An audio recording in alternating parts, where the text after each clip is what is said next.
Merhaba arkadaşlar, kanalıma tekrar hoş geldiniz. Yine güzel bir modelle sizlerleyim. Güzel bir yelek çalışması yapacağız inşallah. Yeleğimi daha önce fikir olarak sizlere sunmuştum kısa video halinde.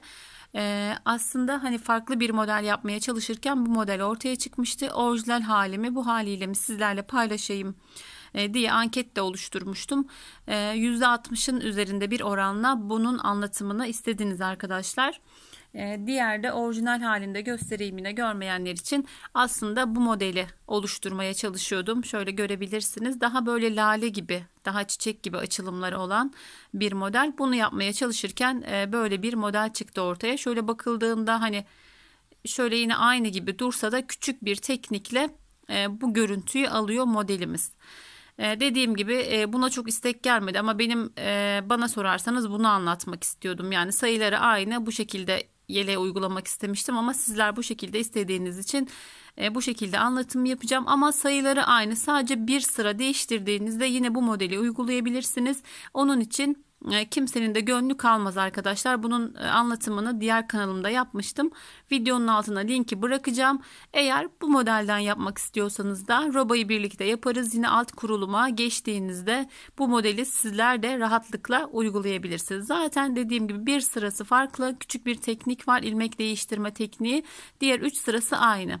Çok bir değişiklik yok aslında. Dediğim gibi küçük bir dokunuşla böyle bir görüntü çıkıyor ortaya. O yüzden şimdi ben bunu anlatacağım. Dediğim gibi yapmak isterseniz altına kısa videonun linkini bırakacağım. Diğer modelin o şekilde de uygulamak mümkün. Demiştim şöyle açık tonda bir renk kullanacağım diye. Yine Kartopu Baby One 3 numara şiş kullandım. 255 renk kodlu oldukça açık bir pembe tonu arkadaşlar. Yeleğimize 80 ilmek başlıyoruz. 3 diş haroşamızı örüyoruz. Burayı ben hemen başladım ve 3 diş haroşamı ördüm arkadaşlar. 3 ya da 4 diş ördüm sanırım burada. Fark etmez, yakada 3 ya da 4 diş haroşa örerek yeleğimize başlıyoruz. Robamız oldukça kolay bir roba. Şöyle bir sırasının anlatımını yaptığımda aynı tekrar yaparak robayı bitirmeniz, uygulamanız mümkün. Hatta hani yeni örgüye başladıysanız eğer yapabileceğiniz en kolay robalardan. Çünkü çok takip gerekmiyor. Bir kez artırıyoruz, sonrasında düz örerek robamız ilerliyor 3 kademeli artırma şeklinde. 80 ilmek başladık. 7 ilmek kenar patımızı örerek başlıyoruz. Ben şimdi 80 ilmeğin ayrımlarını veriyorum ama arkadaşlar genelde aynı sayılarda yapıyorum. Ben şimdi 100 ilmek başlamış, 400 ilmek oldu benim, bunu ayrı verir misiniz? Yani hani herkes kendi yazıyor gibi düşünüyor ama o kadar çok yorum geliyor ki yani bazen inanın mesajı okuyorum ama yani onu ayrım yapmaya benim çok vaktim olmuyor. Hani verdiğim sayılarda yapın. Zaten bu sayıları sizin daha kolay yapabilmeniz için veriyoruz, ayarlıyoruz. Herkesin yaptığı her sayıyı benim ayarlayıp sizlere tekrar sunmam inanın mümkün değil. Kimse kusura bakmasın. Şimdi 2, 4, 6, 7. 7 kenar patımı ördüm. Bir tane artırıyorum. 2 ilmek düz örüyorum. Bir tane artırıyorum. 2 ilmek düz örüyorum. Artır. 2 ilmek düz. Dediğim gibi çok kolay bir roba. Diğer robalar hani takip gerektiriyor. Sağından ve solundan artıyor. Onlar da zorlanabilirsiniz ama en kolay robalardan. 2 ilmek düz örüyoruz. Bir tane artırıyoruz. 2 düz. 1 artır. 2 ilmek düz. Bir tane artır. Bu şekilde 3 kademe artırma yapacağız. O yüzden dediğim gibi çok kolay. Şimdi bir artırmamızı yapalım. İliğimizi açacağız. İliklerimizi 16 sırada bir açmayı unutmayalım arkadaşlar. Bazen videonun başında hatırlatmayı unutuyorum. 16 sırada, 15 sırada 2 yaş için yeterli geliyor ilik aralığı. Bazen modelden modele de değişebiliyor. Yaka düşürme yapıyoruz, yapmıyoruz. Farklılık gösterebiliyor. 2 düz, 1 artır. Çok hani yavaş da anlatmıyorum çünkü kolay bir roba dediğim gibi. Başlıyoruz. 7 kenar patını örüyoruz. Hemen 7 artır, 7 ör, 1 artır, 2 düz şeklinde devam ediyoruz. Kenar patlarımız hariç 2 düz, bir tane artır. 2 düz, Bir tane artır. Yine bu roba altına karnabahar modeli çok yakışıyor. Onu da uygulamıştık. Kanalımda yine bulabilirsiniz. Birçok modelin anlatımı var. Ana sayfaya geldiğinizde belli bir video görüyorsunuz arkadaşlar. Sekmelerde videolar kısmına tıklarsanız şu an itibariyle 185 ya da 186 video var. Hepsine oradan ulaşabilirsiniz. Ana sayfalarda kısmi yani belirli videolar görebiliyorsunuz. Dediğim gibi daha çok video ulaşmak için videolar sekmesine tıklarsanız Kardeş Örgüler kanalına geldiğinizde tüm videolara ulaşabilirsiniz. Bir artırıyorum, 2 düz örüyorum. Bir artırıyorum, 2 düz örüyorum. 2, 4, 6, 7. 7 ilmek kalana kadar yapacağız. 2 düzümü ördüm. Bir artırdım. 7 kenar patımı örerek ilk artırma sıramı tamamladım. Anlatımı da kolay, yapımı da çok kolay arkadaşlar. Yaka düşürme modeli, yaka düşürme tekniği bu modelde uygun değil. O yüzden uygulamıyoruz. Anlatımda gayet sade ve kolay oluyor bu robanın. Şimdi ilk iliğimi açacağım burada. 4 ilmek ördüm. Bir tane artırdım. 2 ilmeği birlikte örerek iliğimi açtım. Arkada artırdığımız ve düz ördüğümüz tüm ilmekler ters örgü. Arka sıramız hep ters örgü.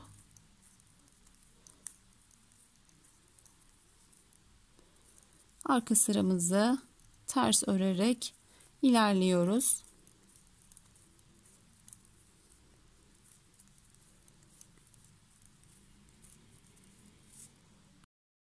Evet, artırmamızın bir kademesini tamamladık arkadaşlar. Bakın 2 düz bir ajur şeklinde artırmamızı yaptık. Bu sırada artık düz öreceğiz. Şöyle bir göstereyim de aklınızda soru işareti kalmasın. Zaten birçoğunuz mutlaka daha önce uygulamışsınızdır. 2, 4, 6, 7. 7 kenar patımızı örüyoruz. Sonrasında hiçbir artırma yok. Tüm ilmeklerimizi patlarımız hariç düz örüyoruz. Arka sıralarımız ters örgü.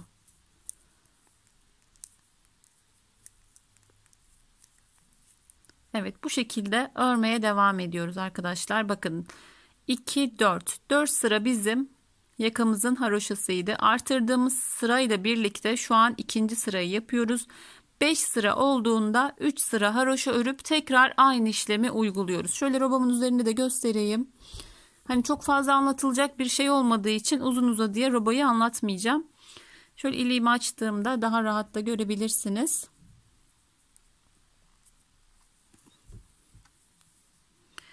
Bakın 4 sıra bizim yaka haroşamızdı. 2, 4, 5. 5 diş olduğunda yani şu haroşaların arası 5 diş olduğunda 3 diş haroşamızı yapıyoruz. Sonrasında yine 7 kenar patımızı örüyoruz. 1 artır 2 düz, 1 artır 2 düz şeklinde 3 kez bu şekilde artırma yaparak robamızı tamamlıyoruz. 3, 5 öyle düşünelim. Yani 3 diş haroşa, arada 5 düz, 5 diş haroşa olacak kadar, sonrasında yine bu şekilde 3 kademe robamızı tamamlıyoruz. Sonrasında yine 3 diş haroşamızı ördükten sonra modelimizin kurulumuyla devam edeceğiz arkadaşlar. Şöyle de bakabilirsiniz. Yani dediğim gibi her sırayı da anlatsam aynı şeyi anlatacağım için robamızın anlatımı bu kadar kısacık. Şimdi bakın dediğim gibi 2 sıra oldu bile. Bir sıra artırdık. İkinci sıramızı gidiyoruz. Toplamda 5 sıra olunca 3 diş haroşamızı koyuyoruz. Robamız daha uzun olsun isterseniz yine 6 sırada olabilir. Ama hani bu sayılarda bu sıralar yeterli geliyor arkadaşlar. Robamızı 3 kademe olana kadar örmeye devam edelim. Evet arkadaşlar, robamız tamamlandı. Oldukça kolay bir robaydı. Bir artırmayı birlikte yapmıştık. Sonrasında 5 diş olana kadar örmeye devam ettik. 3 diş haroşa yaptık. Yine bir sırada artırdık. Diğer sıraları aynı şekilde örerek robamızı tamamladık. Robamız bittiğinde toplamda 240 ilmeğimiz var. Bu tür robalarda bazen birkaç ilmek değişiklik gösterebiliyor arkadaşlar. 243 olabiliyor. Yani 42 olabilir. Bazen 1-2 ilmek artırmalardan kaynaklı. Yani sonunda bazen başında ya da sonunda artırmayabiliyorsunuz. O zaman farklı sayılar çıkabilir. Ben şimdi ayrım sayılarımı vereceğim. 240 ilmeği 37 önlere verdim. 66 arka, 50 ilmek kollarda. Oldu ki 240'tan eksik bir sayınız var. Kollardaki 50 ilmekten birer ikişer ilmek bedene vererek ayarlayabilirsiniz. Yine fazla ilmeğiniz çıktıysa eğer 240 değil de 242 ilmeğiniz oldu. Beden sayısına oynamayın. 2 ilmeği birer ilmek kollara vererek bu şekilde sayınızı ayarlayabilirsiniz. Ama mutlaka beden sayılarını benimle birlikte yapın ki hani model kurulumunda zorlanmayın. Şimdi bu şekilde ayrım yaptığımızda toplamda 140 ilmeğimiz oluyor. Kol sayılarını çıktığımızda arkadaşlar. 140 ilmek toplamda bedende ama modeli kurmak için bizim 155 ilmeğe ihtiyacımız var. Bunun için de bir taraftan 7, bir taraftan 8 ilmek artırdığımızda toplam 15 ilmek artırmış oluyoruz ve modelimizi tam sayılı şekilde yeleğimize uyguluyoruz. Kol beden ayrımına geçelim. Dediğim gibi ayrımlarımı ben yaptım. Sizler de yapabilirsiniz ya da sayarak da ayırabilirsiniz ama hani bu şekilde işaretlerseniz önceden çok daha kolay oluyor. Kolun belini yine her zaman olduğu gibi birlikte keselim, artıralım. Takip ediyorsanız zaten hani aynı şekillerde artırıyorum. Sizler yine dilediğiniz şekilde nasıl ayrım yapıyorsanız kol beden ayrımını yapıp kol altında bir tarafta 7, bir tarafta 8 ilmek olacak şekilde. Çünkü 15 ilmeğe ihtiyacımız var. Bu şekilde denk geliyor.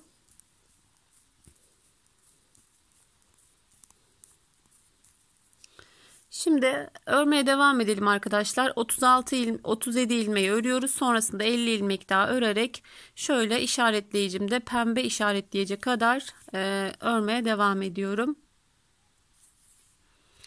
Evet, örmeye devam ettim. Bir ön bir kolu örüyoruz öncelikle. Ayrıcımı çıkardım. Burada geri döndüm. Kolumun kesme işlemini yapıyorum. Geldim. 3. diş haroşam tamamlanmış oldu.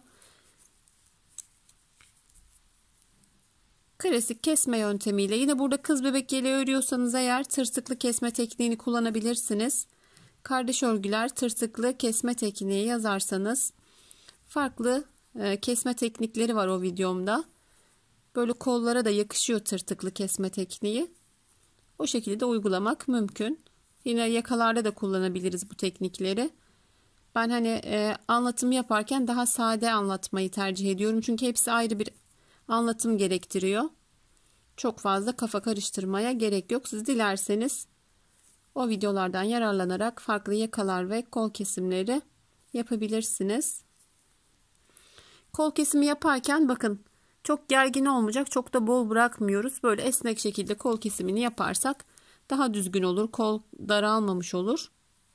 Şimdi kesmeye devam edelim yine 37 ilmek kalana kadar. Evet, şöyle 3 ilmeğimiz kaldı bu tarafta görebilirsiniz. Şimdiki ilmeğimle birlikte son 3 ilmeğimi de kesiyorum. 2, buradaki ilmeğim de kesilmesi gerekiyor. Taktım ve kestim. Şimdi burada 7 ilmek artırıyorum. Burada yine herkesin artırma tekniği farklı. 1, 2, 3, 4, 5, 6, 7. 7 ilmek artırdım. Şöyle özetleyelim isterseniz. 3 diş haroşamızı ördük. Arka sırayı örerken kola kadar geliyoruz. Geri dönüp kesme işlemini yapıyoruz. Sonrasında tekrar artırdık. Şöyle şurada kestiğimiz yerin başlangıcında çıkıntı olmasın diye şöyle şişimizi ilerletelim.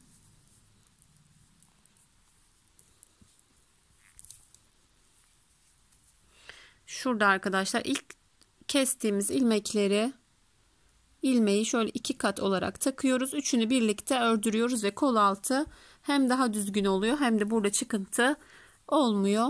Daha da sağlam oluyor kol altı kesmesi. Takip edenler biliyorlar zaten. Hep aynı şekilde kesme yapıyoruz. birleştirdim ve biraz sıkı tuttum ipimi. Şöyle 2 ilmek daha örüyorum. Artırmıştık. Tekrar geri dönüyorum. İlk ilmeği örmeden alıyoruz. Yine burada ipinizi biraz gergin tutun ki şöyle boşluk oluşmasın. Bu kez artırdığımız ilmeklerimizi örüyoruz. Ters olarak.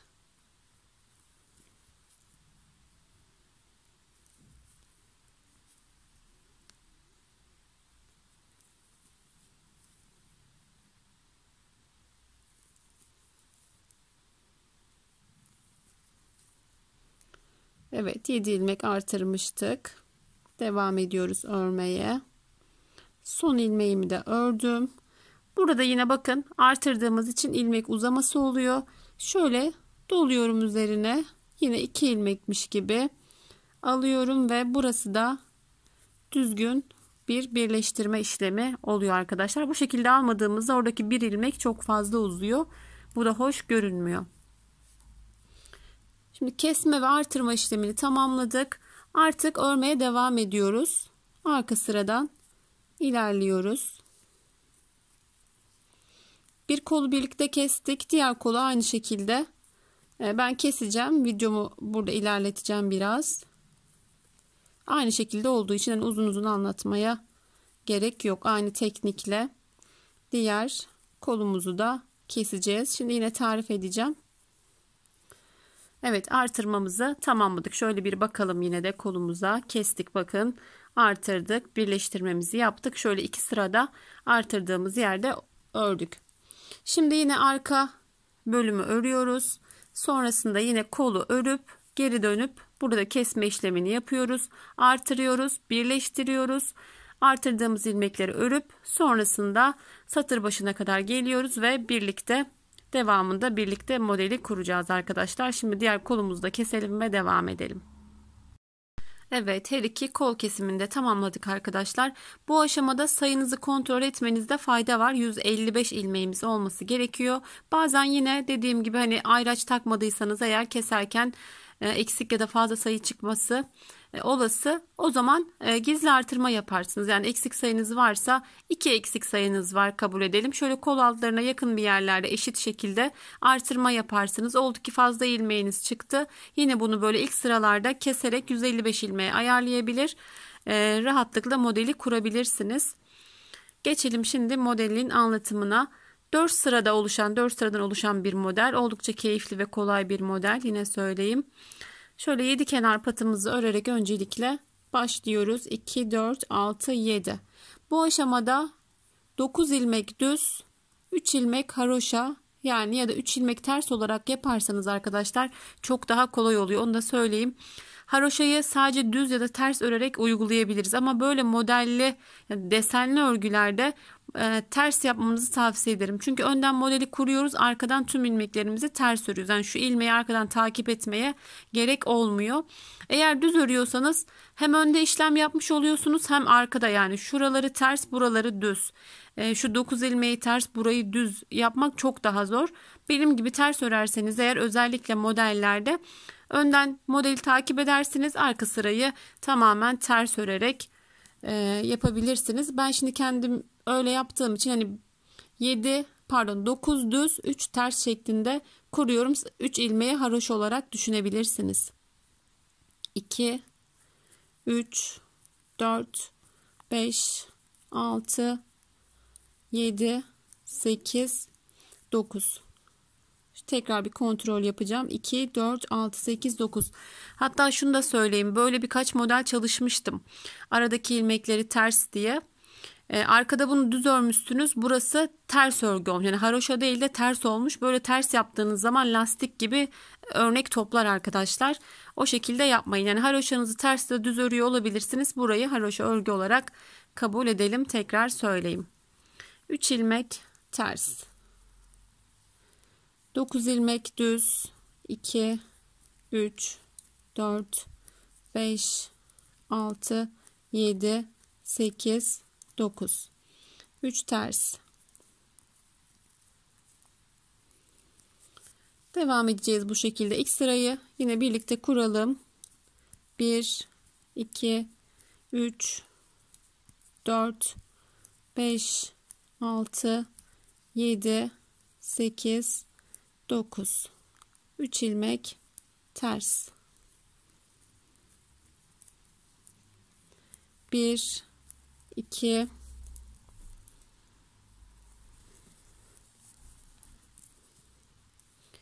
3, 4, 5, 6, 7, 8, 9. 3 ilmek ters.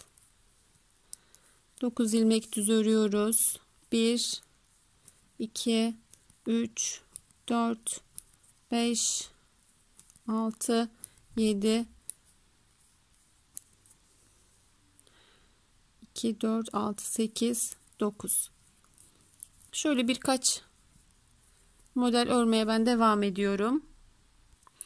Evet, biraz şöyle örmeye devam ettim. Çünkü aynı şeyleri yapıyoruz. 3 tersimi ördüm. 9 düzümü ördüm. 3 ters. Yine 1, 2, 3, 4, 5, 6, 7, 8, 9. 3 ilmek ters örüyorum. 1, 2, 3. Yine 1, 2, 3, 4, 5, 6, 7, 8 ve 9. 2, 4, 6, 7. Evet arkadaşlar, videoların da kolaylığı bu. Hani sayıları biz önceden ayarladığımız için bu şekilde sayıyı ayarladığımızda tam sayılı olarak modelimizi uyguluyoruz. Ama böyle 12 ve katları artı 9 ilmek şeklinde ayarlanıyor bu sayı. Böyle ilmek sayısı fazla modellerde de enini çok rahat ayarlayamıyoruz. Hani bir örnek küçük yapsak çok küçük oluyor. Bir örnek daha fazla yapsak 12 ilmek çok fazla. Yani böyle zorluklar olabiliyor ama böyle ayarladığımızda da çok rahatlıkla modeli tam sayılı olarak kurabiliyoruz. Şimdi ben arka sıramı tamamen ters örgü öreceğim. Dediğim gibi haroşaları düz ören arkadaşlar arkadan da düz örerek ilerlesinler ve ikinci sıramızla devam edelim. Evet, şöyle bakın, ilk kurulumumuzu yaptık aslında. Bundan sonrası çok daha kolay. 7 kenar patımızı haroşa örerek başlıyoruz.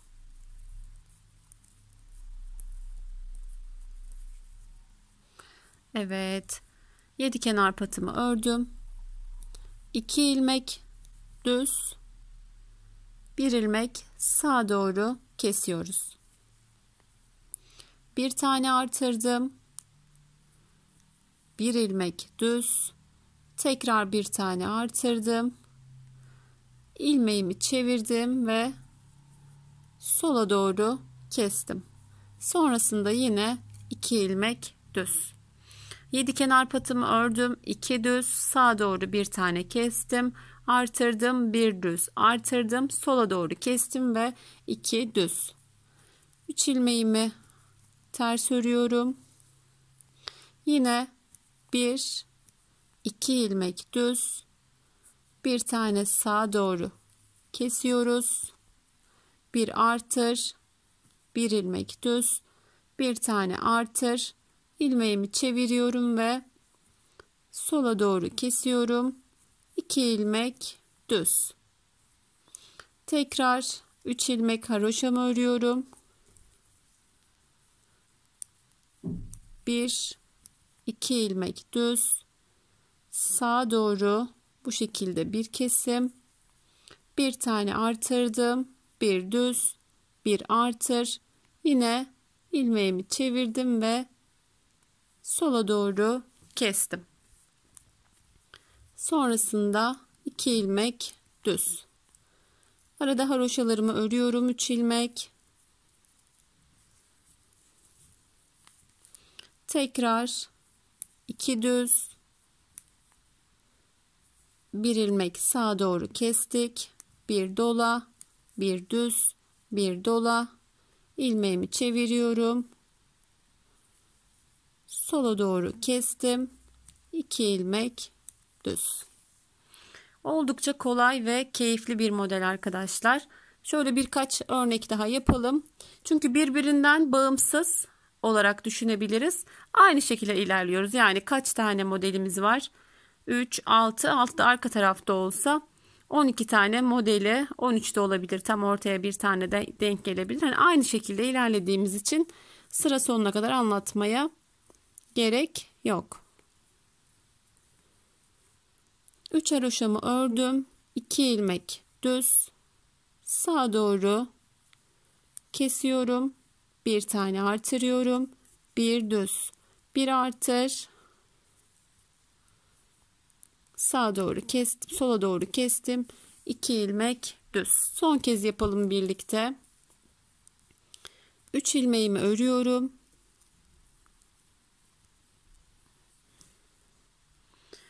2 ilmek düz, sağa doğru bir kesim, bir tane artırdım, bir düz ördüm, bir tane artırdım, ilmeğimi çevirdim, taktım, sola doğru kestik, 2 ilmek düz. Evet arkadaşlar, sıramızı bu şekilde tamamlayalım. Ben arka sıramı tamamen ters örüyorum. Dediğim gibi haroşalarınızı düz örüyorsanız eğer arkayı o şekilde ayarlayarak ikinci sıramızda tamamlayalım. Evet arkadaşlar, bakın şöyle aslında artık modelimiz daha net oluşmaya başladı. 2 sıramız kaldı. Sonrasında tekrar devam edecek model.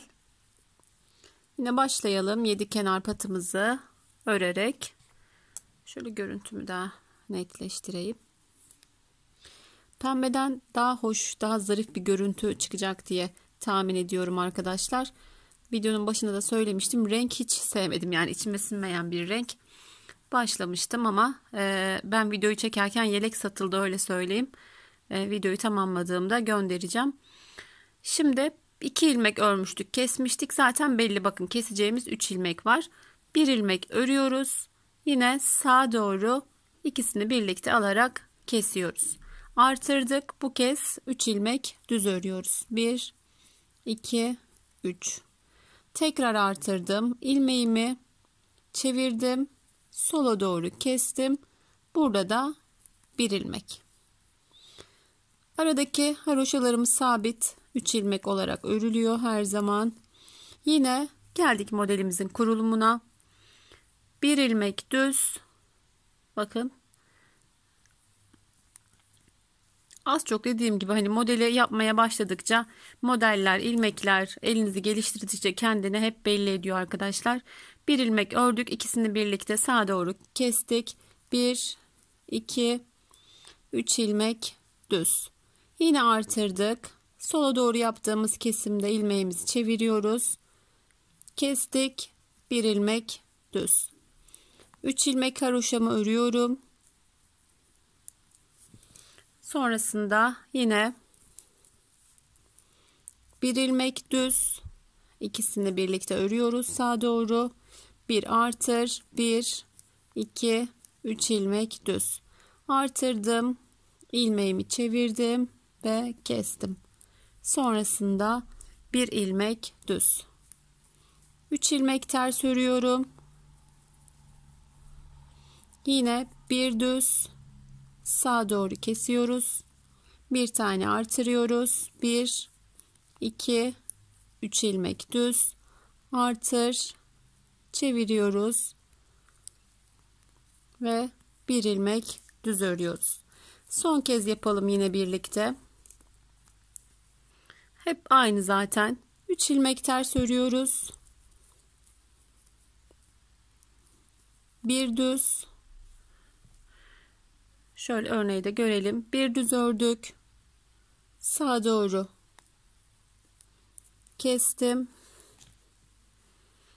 Bir artırdım. 1, 2, 3 ilmek düz ördüm. Tekrar artırdım. İlmeğimi çevirdim ve sola doğru kestim. 1 ilmek düz.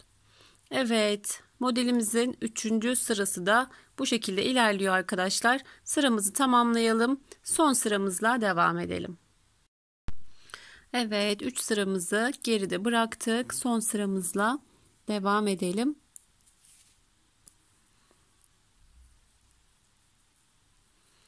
Yine kenar patımı örerek başlıyorum.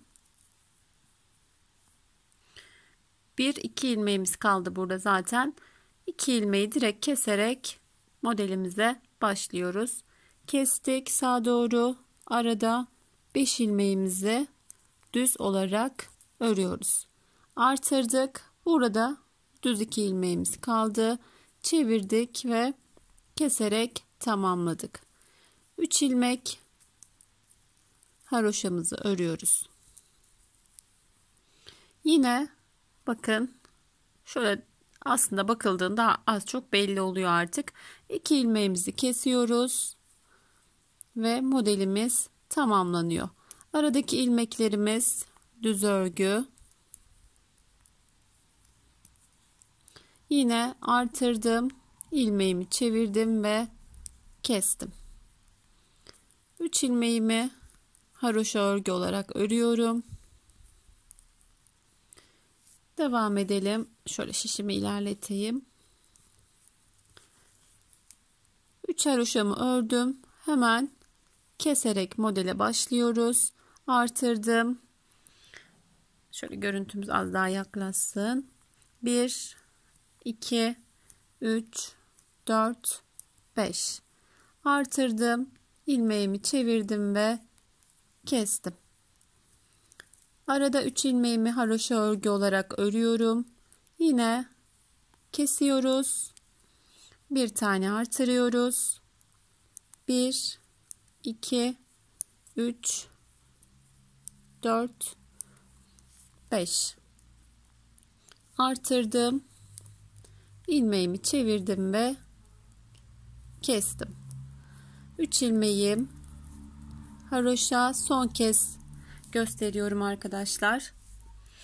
Bakın gerçekten bu renkte de çok zarif oldu modelimiz. Ama dediğim gibi benim tercihim aslında orijinal modelden de çok daha bence güzel olabilirdi. Neyse, ben hani anlatımını yapmayacağım ama mutlaka uygulayacağım. Sağa doğru kestim, artırdım. 1, 2, 3, 4, 5. İlmeğimi çevirdim ve kestim. Evet, son sıramızda bu şekilde ilerliyor arkadaşlar. Sıramızı tamamlayalım, arka sıramızı da örelim ve videonun sonuyla devam edelim. Evet arkadaşlar, modelimiz tamamlandı. Dediğim gibi pembede de oldukça zarif bir görüntü çıktı ortaya. Modelimiz aslında hem kız hem erkek bebek için uygun bir model ama dediğim gibi böyle her farklı renkte yaptığımızda daha farklıymış gibi geliyor gözümüze model. Bundan sonra aslında aynı devam edecek ama şöyle bir başlangıcını ben yapayım, aklınıza soru işareti kalmasın. Sonrasında videoyu başa alarak devam edebilirsiniz modeli. Hani bir 4 sıra daha anlatmaya gerek yok arkadaşlar. Hani hiçbir farklılık yok. Bazen modellerde kayma oluyor. Onun için hani soru işareti kalmasın aklınızda diye anlatıyorum ama burada şimdi göreceksiniz. Hani burada hiçbir işlem yapmayacağız. Modelimiz tamamlandı. 3 sıra ajurumuz oldu. İlk başta yaptığımız gibi 9 düz, yani aslında düzler görülüyor. Hani saymamıza gerek olmayacak artık.